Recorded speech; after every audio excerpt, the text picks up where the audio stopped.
আমি আপনার পক্ষে রায় দিতে পারবো না, কারণ আপনার পক্ষ রায়টা হবে সম্পূর্ণ ইল্লিগাল। কারণ আপনি সাইয়েদনা ওমর ফারুক রাদিয়াল্লাহু তাআলা আনহু আমার সামনে আপনি আমাকে লক্ষ্য করে কথা বলছেন।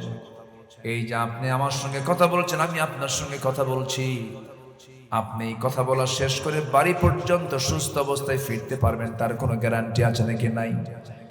তাই যদি হয়ে থাকে, আপনি ওই ঘোড়া বিক্রেতার কাছ থেকে আপনি সুস্থ ঘোড়ায় কিনেছিলেন, লেনদেন করেছেন, সম্পূর্ণ কেনা বেচা হয়ে গেছে, সম্পূর্ণ শর্ত পূরণ হয়ে গেছে, ঘোড়াটা আপনার মালিকানায় চলে গেছে। আপনার মালিকানায় যাওয়ার পরে যদি সেই ঘোড়াটা যদি অকেজ হয়ে যায়, অসুস্থ হয়ে পড়ে, এটা সম্পূর্ণ দায় আপনাকে নিতে হবে, ঘোড়াওয়ালার উপরে এই দায় দেওয়া যাবে না।